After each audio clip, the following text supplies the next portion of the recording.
Welcome back to Spilling the Gravy. I'm Antonia. And I'm Michelle. And we are mother-in-law, daughter-in-law duo. And it's Christmas week.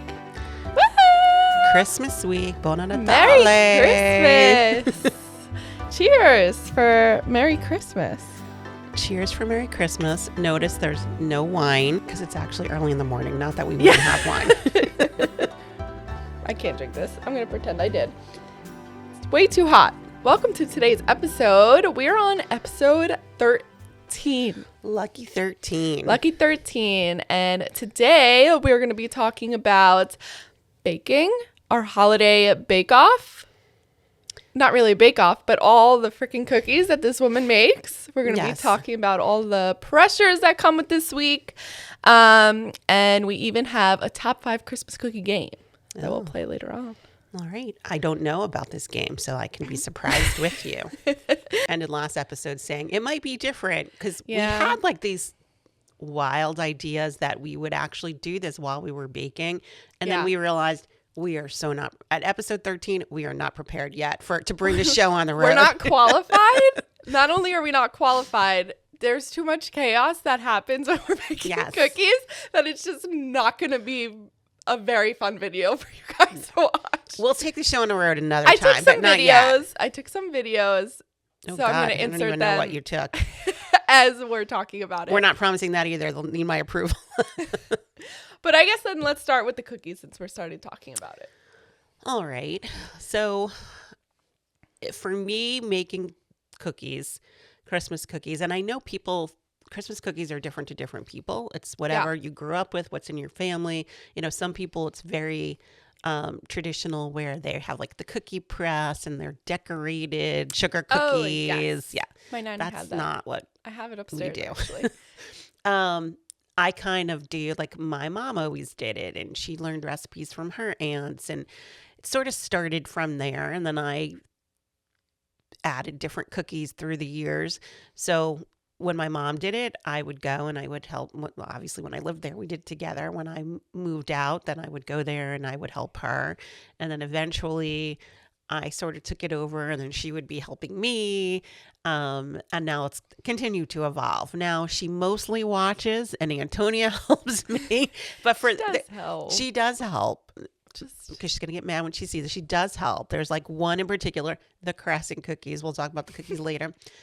Those were always her baby. So she likes to kind of participate and still say she makes the best. I'm not going to say makes because I still mix it all. Rolls the best crescent cookie.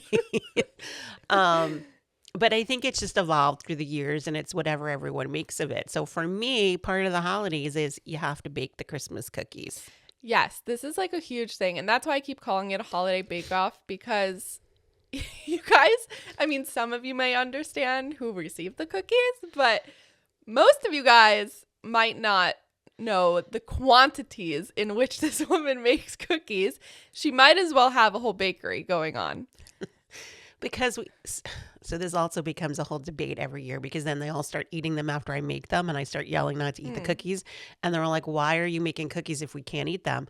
And, you know, like my husband will say, so you're baking them all to give them away. And no, it's for our personal enjoyment as well. But because there's so many, you have to make them in advance. Yes. So I need to still have them available to share, because that's isn't that what the season's about? It's about giving and sharing. And loving and food and all of that. And giving cookies is showing love and caring. So that's the point of her Christmas cookies. And she will even buy themed containers to give them to people. And it's not like, it's like she gives them to everybody. Like if we have something to go to, she'd be like, here, take a cookie tray. Yeah, I don't have to be going. I'll give them to you. Like I'm going to start marketing this freaking cookie business for her because it's crazy. No, I don't want to.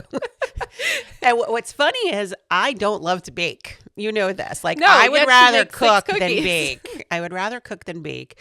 But baking Christmas cookies is like I have to do it. It's part of the fun. And obviously now I have joined in on the whole process of making them, and I come over every other night and we bake another batch of cookies. But I started coming for a while now. I feel like before, even when we were dating, right? I mean, when I was there, not like I made it a point to be there, but I mean, I don't make it easy. I mean, it's better now, especially because you are across the street, so it's easier to come back and forth. I didn't make it easy for people to help me because on top of trying to do this, I mean, I work. So I have to do it around my schedule, and like every weekend around the holidays is busy. And I know some people do it really early and will freeze them and then just kind of take them out. I don't know.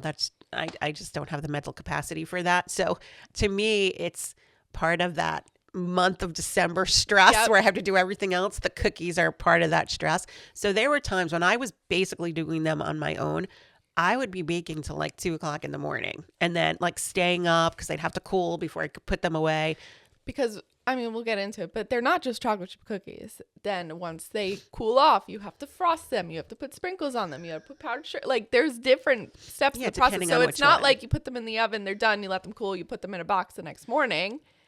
So it's a process. So she would be up so late making these damn cookies. So now it's helpful that I'm there and I now we bang them out. Mackenzie helps. Mackenzie came the other night. 3 of us were doing cookies. We banged them out pretty darn fast. So quick.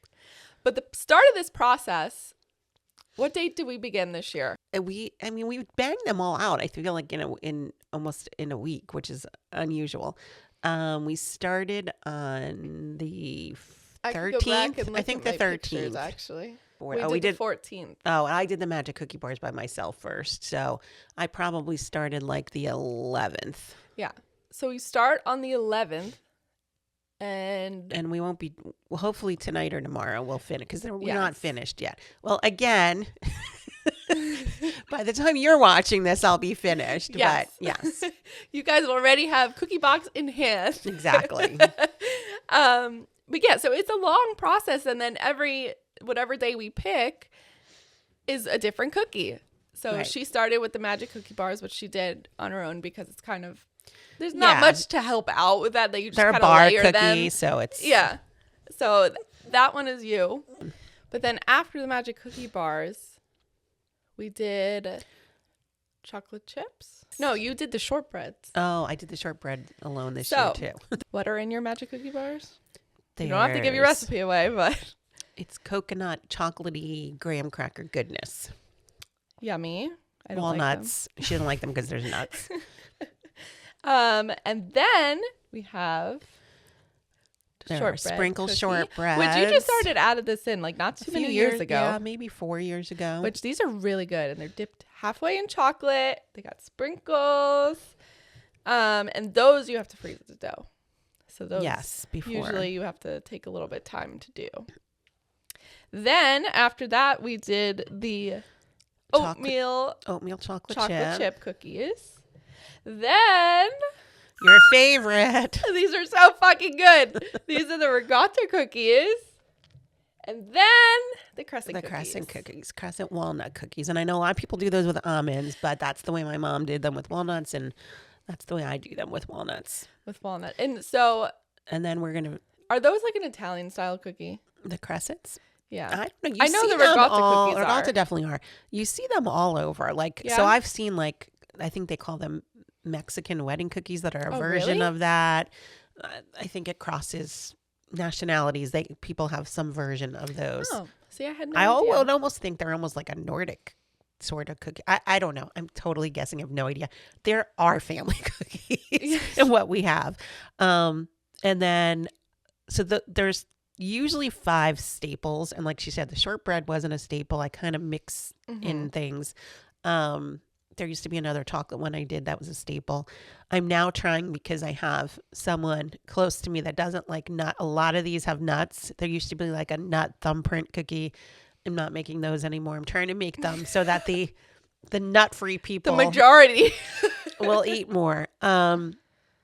And then there's always a 6th one that I kind of switch in and out every year, what I decide. So we didn't do it last year. We did it the year before. So we're going to do them again. We're going to do pizzelles. And pizzelles you have to use the iron for to make them. So they're not on the plate now, but they will be there. Yes. So if you get a Michelle cookie box, see, I'm already marketing you. You can get a Michelle cookie box. You can have this too. You can have all of these cookies. But they're all the ones I like, at least, are very delicious. And I've heard nothing about good things about the other ones that I don't eat. Yes. Well, she's not allergic to nuts, so I I want to just hate convert her to a nuts. nut eater, but we've tried. No, I don't like because them. she will try, but she still just can't do it. No. But yeah, those are all the cookies. And making the cookies always ends up being a process because she's Messy Crocker. I am messy Crocker. I literally am covered in flour. And it's not, I don't even know why. but it's not that like you don't know what you're doing. It's just like, I think it's because you make so much. And she has the big KitchenAid, right? The like larger size KitchenAid. She like quadruples the recipe. And try to fit it in. And then tries to fit it in. I'm going to put in a video for the other night with the I think it was the chocolate chip cookies. The dough was like coming There's out flowers spurting out of the thing. Like, it's ridiculous. And now at one point we were hysterical laughing because now once it was all mixed, for the most part, she was trying to put it in a bowl to mix it by hand because obviously the KitchenAid was being overworked at this point. So she's trying to hold it. I'm like trying to feel it out. Now we're hysterical laughing because there's shit everywhere. My hands are covered in dough. My kitchen needs a deep clean after baking. We do wash our hands before we do this because Yes. if you would have saw the pictures of what our hands look Yes. like, it was everywhere. There's probably still dough somewhere under my nails. That Definitely.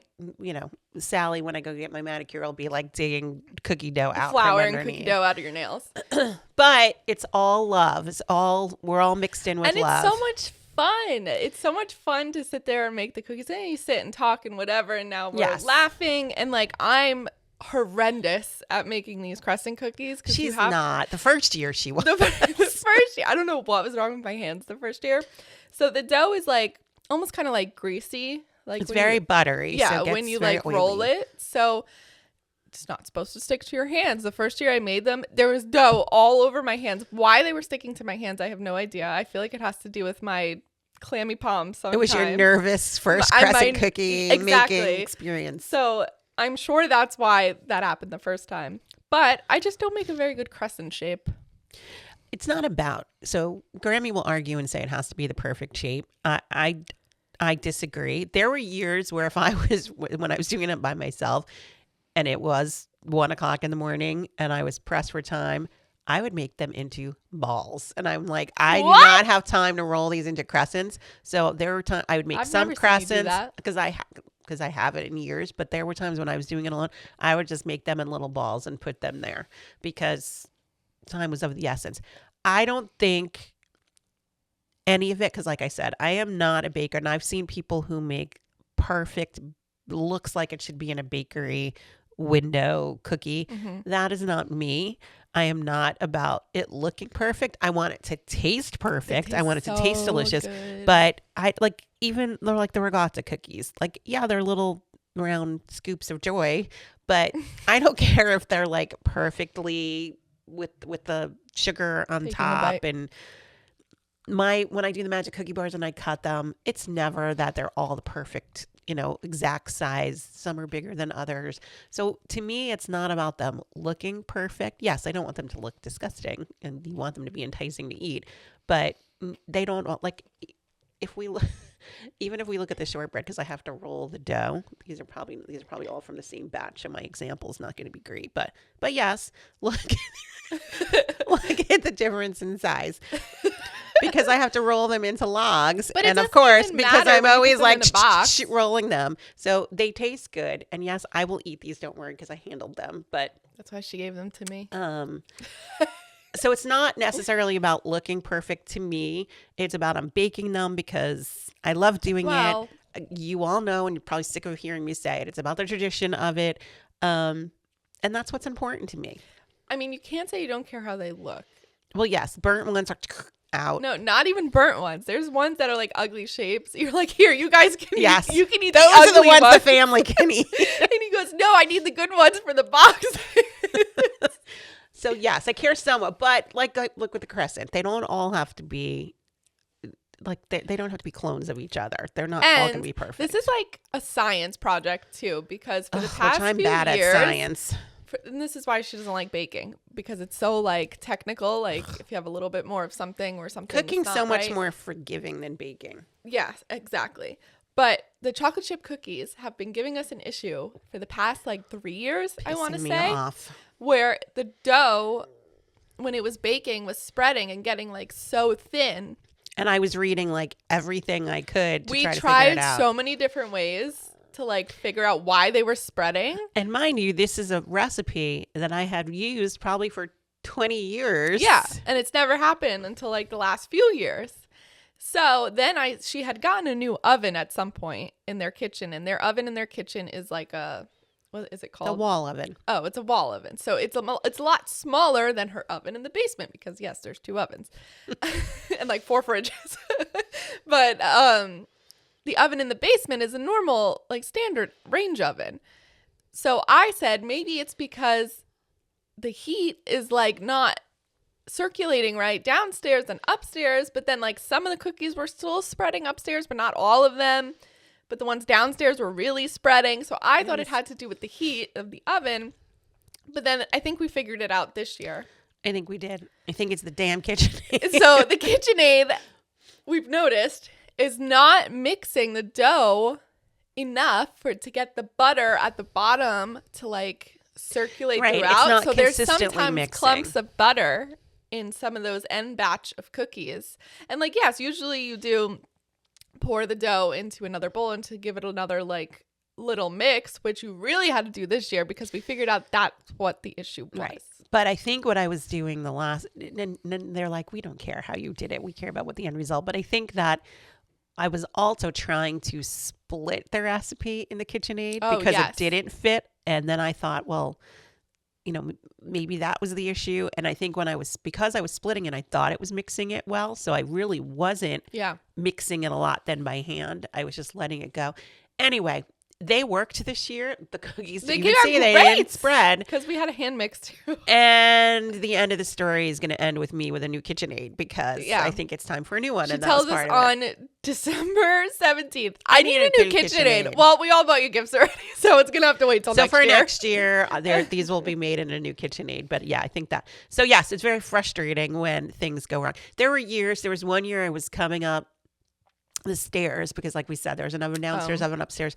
And I think it might have been the crescents, which is not good because they're very sensitive because of the shape. And I was coming up the stairs and I'm sure it was late and I tripped. And in the morning hours. Well, the middle of the night morning hours. I don't think it was the morning. Yeah, but I'm saying like the wee morning. Yes. Yeah. Coming up the steps. And, thankfully I didn't fall down the steps. Although at that point I was ready to throw myself down the steps because I was tired and angry. And I tripped and the tray went out of my hand and landed like on the landing on the floor down and lots of broken crescent cookies at that point. Too? Like your tray? No, that was actually, they were on the cookie sheet. Oh, I'm sure there's probably another story with that, but these were there? With the glass thing. These were on the cookie sheet, and I was just like, the agony of defeat at that point. Can't imagine the curse words that came out of your mouth. It's so much fun to make them. It's part of the tradition of the holidays, and one that I hope goes on the way it did for me with my mom. Yeah. Now with her helping, Mackenzie helping, hopefully we'll take it over. They'll take it over when I'm gone. Yeah, she'll be like 100 years old, still fucking rolling cookies. By then, I would make even more different kinds if I had time. I just don't have time. Again, we didn't talk about this yet in the podcast. Too much gene. She has the too much gene. Too much gene. I was trying to figure out the number of cookies because Jeff loves to count them each time we finish. How many? There was like 175. Forgot the cookies or something, right? Less than that now. We've been eating them. I think by the time all is said and done, there's probably close to 1,200 cookies. Yeah, that's pretty accurate. Like, I'll put in pictures of like the batches that we go through when they're drying. Not drying, when they're cooling off. There's probably close to 1,200 altogether. Yeah. And I might have to make more ricotta cookies because they won't freaking stop eating them. They're so freaking good. Anyway, but yeah, it's part of the tradition. And I think another part of the tradition is actually now kind of a me and Grammy tradition. Mm-hmm. Is it just called a Christmas Eve cake? It is. Again, we talked about this last time. We're so literal. Christmas cookies. Christmas cookies. Christmas cake. But is it Christmas Eve cake? Because she brings it to Christmas Eve. She does, but I think she just calls it Christmas cake. Okay, well, it's a Christmas cake, and what it is... It's so simple and not really cake, but It's everyone not. loves it. Everyone, and I'm not going to lie, it's not my favorite. But the rest of the family Yeah. loves it. But I make it every year because it was her and Aunt Pat's thing. Yeah, Pat used to help her. I don't remember how many years ago this started or why. I think she probably just saw this recipe in the magazine or something. Yeah. And decided to make it on Christmas Eve. Everybody liked it, which is how all of these things start. Yeah. You make it, somebody likes it, And then you make it make it every again, year. and then it just becomes part of Yeah. that tradition every year. So she did that, and you can explain what it is, but it's not anything outrageous. Like, you don't bake it; it's a cold cake, Mm-hmm. but it's tedious to put together. So yes, it was something that when Aunt Pat was here and she lived upstairs, she would come down. It was something they would do together, and they, just like we were saying, we make the cookies, we talk, we laugh, and they would do that. So then when Aunt Pat was gone, I think that first year she asked you to help. Yeah, and And I think Evan even helped the first year. I think Evan did help the first year because it was I don't know, I was there and he was there, and then it just kind of turned into a me and Grammy thing now where we make this Christmas cake every year. And what it is basically whipped cream and homemade whipped cream. yes, homemade whipped cream with, what is the cookie called? The original cookie. I don't remember what they're called. Think of like an don't remember Oreo. the It's an original Oreo cookie cookie, either. but they're like super thin. Super thin chocolate wafer cookies. And it was the same brand for years and years and years. And I don't Yes. remember what the brand was, but they would come in like this long box with Like- cellophane Yeah, on the top. cardboard all around. And that was always part of the challenge, finding them. Yeah. She would start like in the mid-November.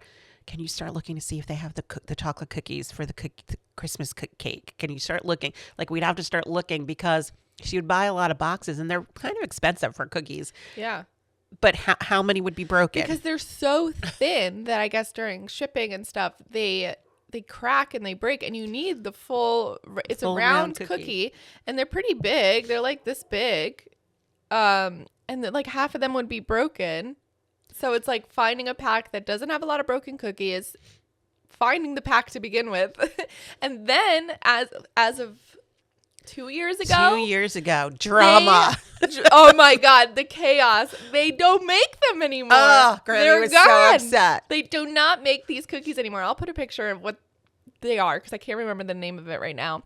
But they discontinued the cookies. So then we've had to find a replacement. So I think Dewey's is the name of the new one. Yes, it comes in a little purple box. And I will say they're not as good They're as not. the other one because I love the cookies. I'm not a fan of like the whole thing. The whole thing. What's funny is this year, the 2-3 years ago when this happened, Grammy sent like the bat signal out far and wide because she was so Everybody in upset. the family's looking for these Everyone was cookies. looking for the cookies and a replacement to And she's try getting calls. I found a box this that's and try similar. this and try this one. And like we had to taste test these different cookies Yep. to see if they would work. And now it's the Dewey's. Those are the Now only it's ones the that Dewey work. ones, which I mean they're They're pretty good. similar. They're very, very similar. It is not the same, but it's as It close doesn't as we have can the get. same flavor. I think the flavor of the original cookies is much closer to an Oreo than the Dewey's. Do you agree? I do. I think the old ones were a little darker chocolate Yes. flavor. That, and but this is I'm a saying little it's more. But I feel like the Oreos have a more similar flavor. It's just the Oreo thins are too small to do Oh it yes, with. because we tested with the Oreo thins. Yeah. and that didn't taste the same because it doesn't really No. taste like exactly like an Oreo either. Yeah. But go ahead, you can explain it. I don't know. I think it tastes like, I love the cookies. The cookies are great. But when you so essentially the process is Grammy will, in your KitchenAid, With KitchenAid. whip up a whole thing of homemade whipped cream. And it's like huge, like a huge thing of whipped cream, right? Then you take the cookie on the flat end because she was very particular when I started to do it with a spoon, and you just whoop, whoop.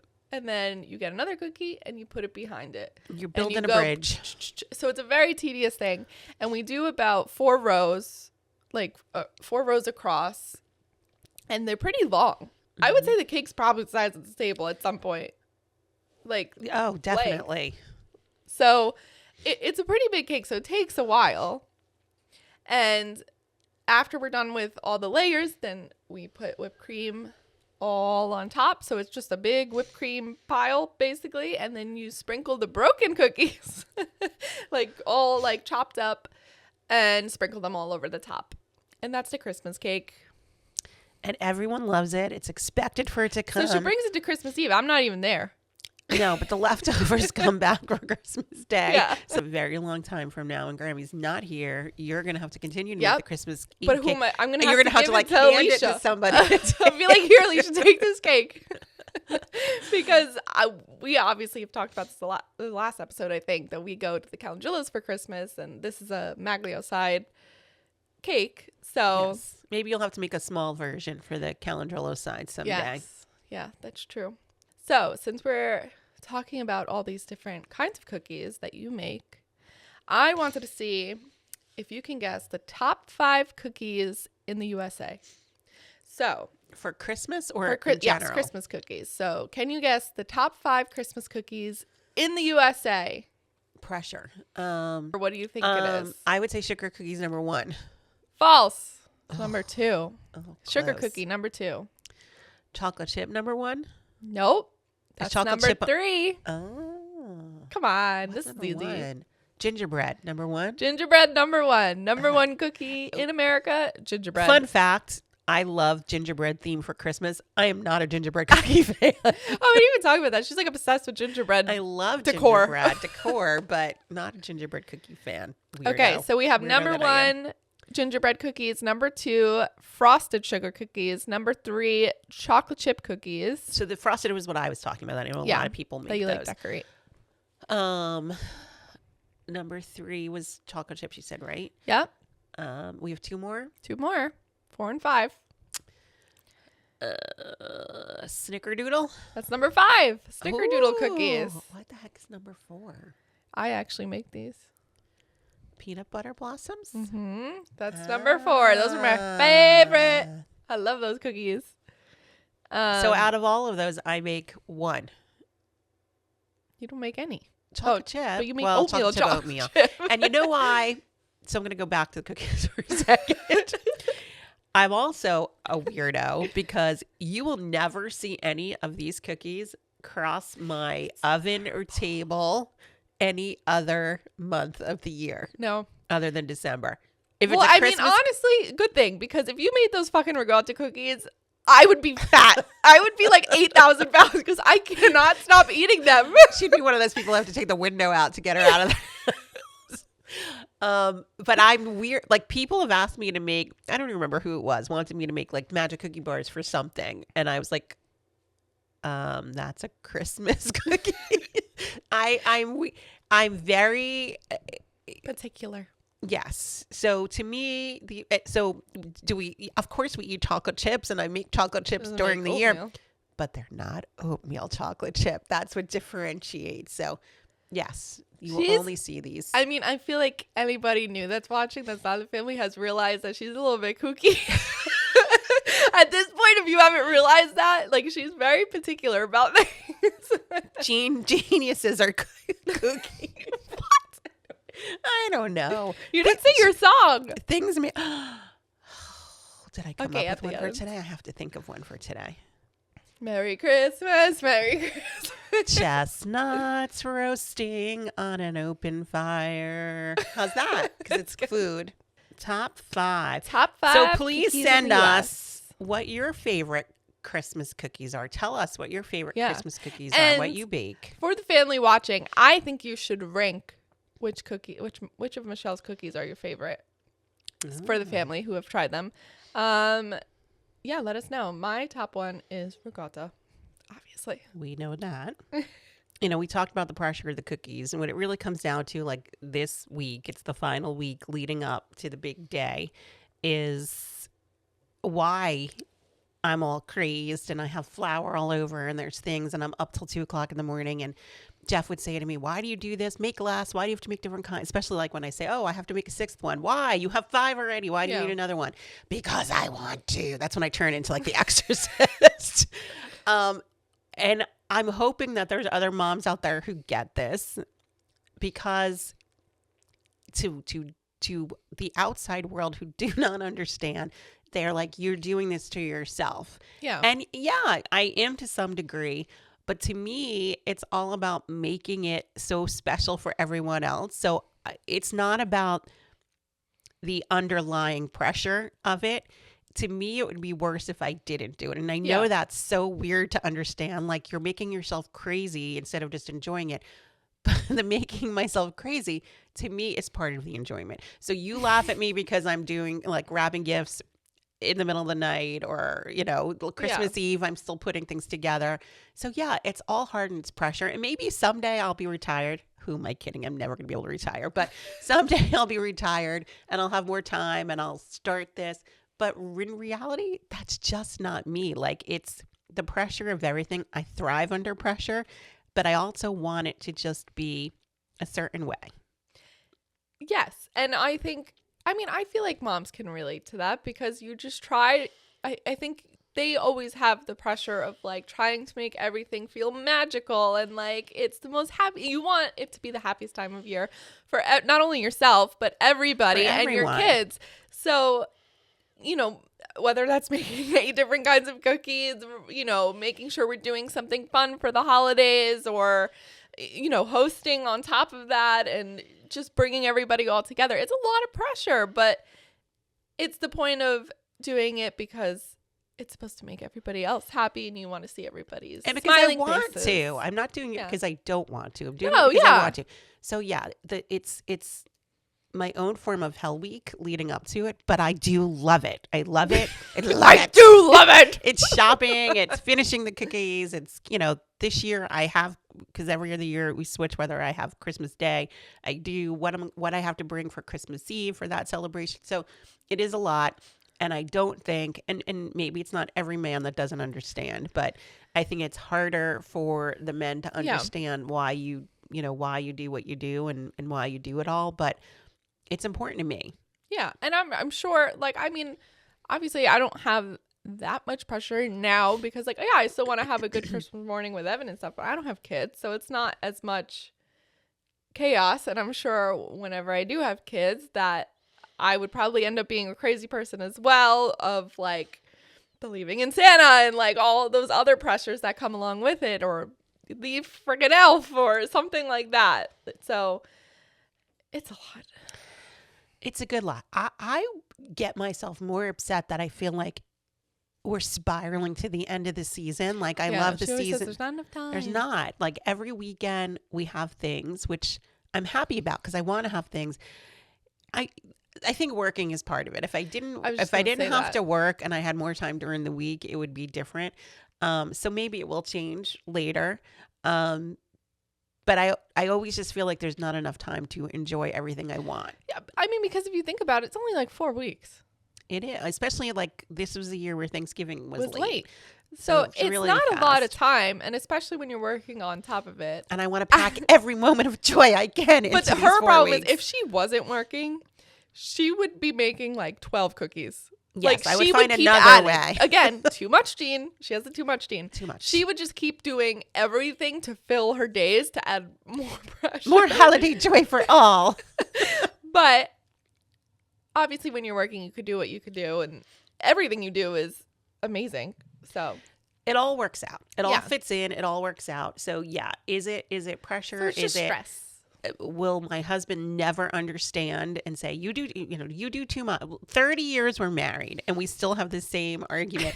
You do too much. Why are you doing too much? Why do you do this to yourself? So, which also doesn't help, because then I feel like I can't complain or say anything because he's going to throw that back in my face. And sometimes you just want someone to commiserate with you, to be like, I'm doing too much because I want to. Yeah. I'm upset because I don't have the amount of time I'd like to get it all done, but I still want it all to be done. I will be more upset if I don't. And I know some people are like, just let it go. Don't do so much. I will be more miserable if I don't do as much as I do. Yeah. Definitely be more miserable. Facts.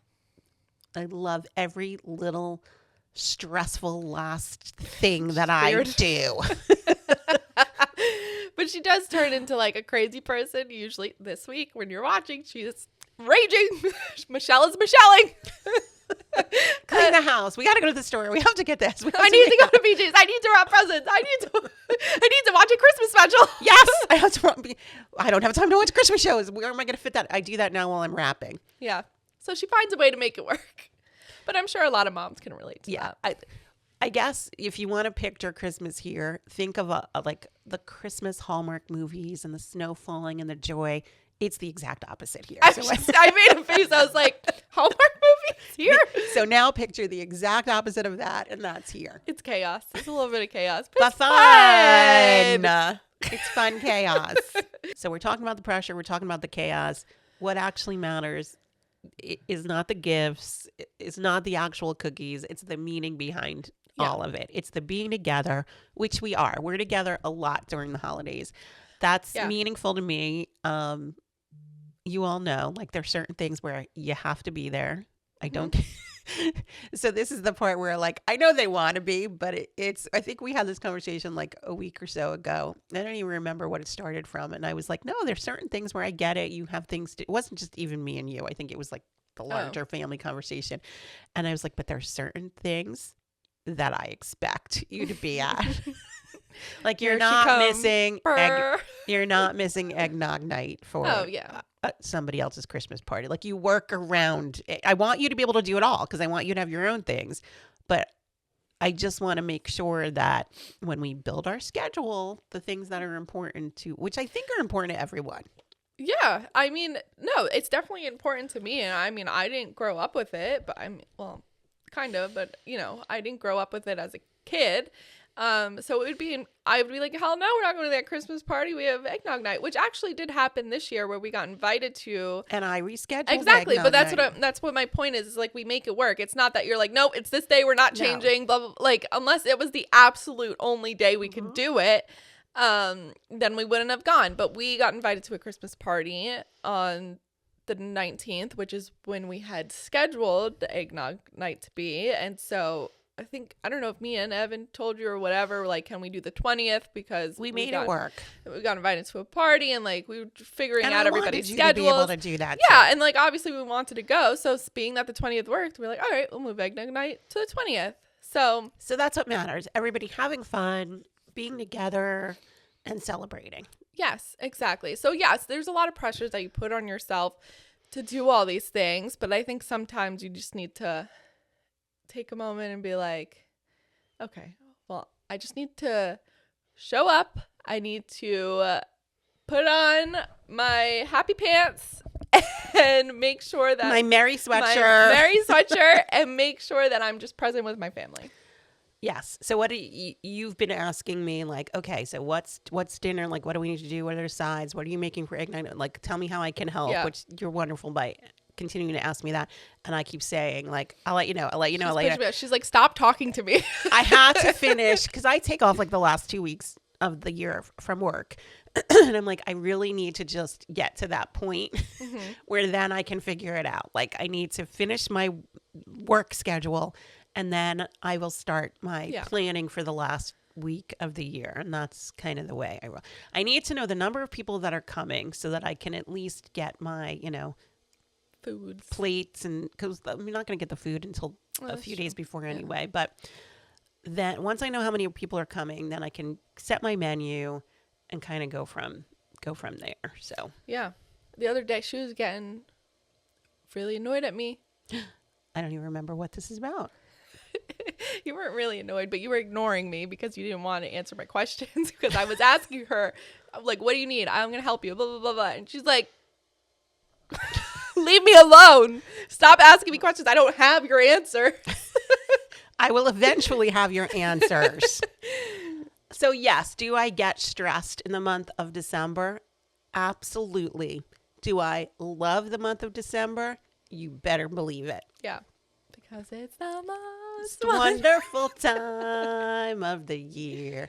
And I will have chestnuts roasting, but in the oven, not on open fire, for Christmas Day. We'll just do a medley now. Okay. All I want for Christmas is you. Well, thanks everyone for spending the month of December and listening to all our holiday. Well, this has been a fun joy few weeks of Christmas podcasting. Yes. And next week, we're going to be talking about New Year's because we also Have our New Year's tradition. throw a big New Year's party right after Christmas. So kind of an end of the year celebration. We'll talk about, I don't know, we'll figure it out what we'll talk about. We'll talk about how it all wrapped up. Yeah. What it's like being podcasters for the past 3 months. Yes. What our plans are for the new year. Who Tell knows? us, because I don't know. We don't know. We're just going with the flow. But yes, it's been fun spending a month talking about like really our favorite time of year. So that's been great. And hopefully that you've all been able to relate and, you know, think of your own traditions and hopefully continue to share those with us. And hopefully we made you smile. Yeah. Oh, that's cute. It's true. Well, thank you guys for watching. You can follow us on TikTok. You can follow us on Instagram. You can subscribe to us on YouTube. We're everywhere you listen to your podcast at Spilling the Gravy. And yeah, let us know how we're doing. Rate the show. But we'll see you guys next week for New Year's. I was trying to think of another song. Oh, because we wish you a Merry Christmas. We wish you a Merry Christmas. We wish you a Merry Christmas. So and we'll talk about New Year's next week. Yay! She's so impressed with herself. I've lost it. She's going nuts. Anyway, we'll see you guys next Tuesday. Bye. Bye, everyone.